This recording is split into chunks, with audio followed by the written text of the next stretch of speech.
Okay, so today I'm going to talk about why lawns suck. Now, this is my mom's yard. I don't own this lawn legally. I don't want this lawn here. Anyway, just a disclaimer there. So the reason that lawns suck is when you mow them, the lawnmowers produce a lot of noise pollution. And imagine, it's a beautiful, wonderful day and you hear, "Rrrr." I mean, I can't tell you how many times I go out in this backyard and I'm like, oh, it's so quiet. I hear the birds chirping and the wind rustling the leaves. It's so nice. And then I just hear this obnoxious, loud lawnmower going, and I'm like, oh, are you kidding me? And so another reason that lawns suck is those same lawnmowers, especially the gasoline powered ones. They make a lot of CO2 emissions. And so, you're actively putting lots of CO2 in the air. And the other reason is that lawns, because they're so short, they don't do a good job at cooling the ground off. And this applies to things like clover lawns too. Clover lawns pretty much have the same problems. And the reason is it's having one species of plant, especially a non-native plant, but even just any plant, having one species of plant and cutting it this short is just not a good idea. Doesn't even matter what kind of plant. Even if it was native, cutting one species of plant that short is just never going to be good for the ecosystem. It's just not, because it's just not natural. But anyway, so lawns suck because lawnmowers often people don't do it on purpose. I get it, but it happens regardless of people do it on purpose or not. It does happen all the time. People hit things like bees, people hit things like butterflies, people hit things like mice, people hit things like baby bunnies, people hit things like toads and frogs and stuff. And so it's very sad. It's very bad for the ecosystem.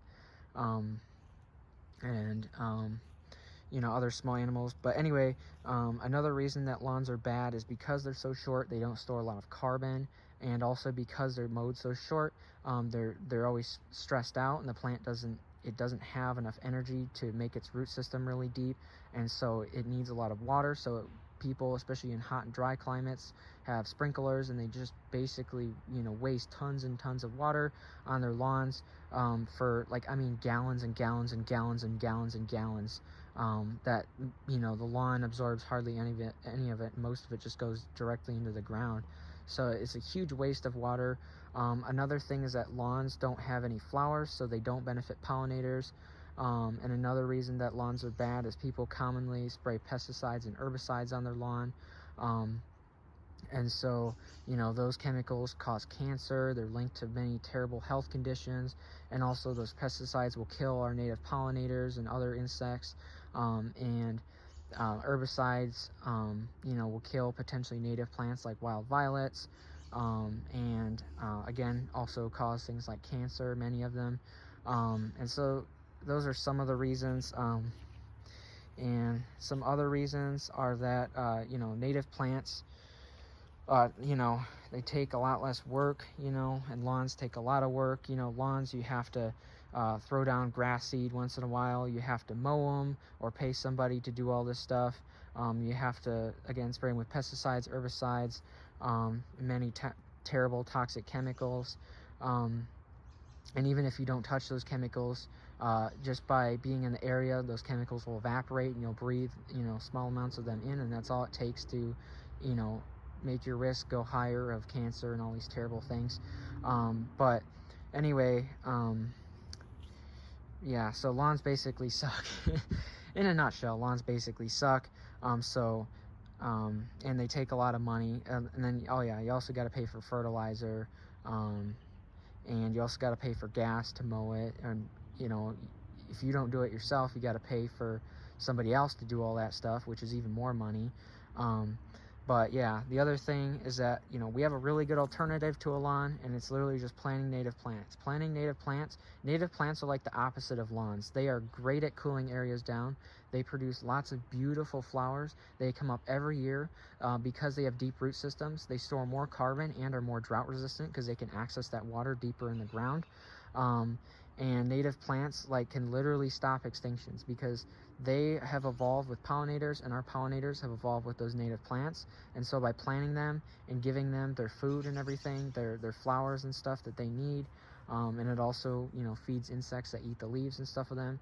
And insects can't just eat any plant. They have to, many insects are adapted to eating a specific type of plant, because different plants, what might be toxic to one insect is edible for another, because certain plants have different chemicals in them. But anyway, so yeah, native plants are awesome. They're perennial, a lot of them. They'll come up every year on their own. You don't even have to plant them. A lot of them are cold hardy, and will survive, you know, very cold temperatures. A lot of them are drought tolerant. They'll survive droughts very well. You know, so native plants are awesome. They make beautiful flowers. They're really low maintenance.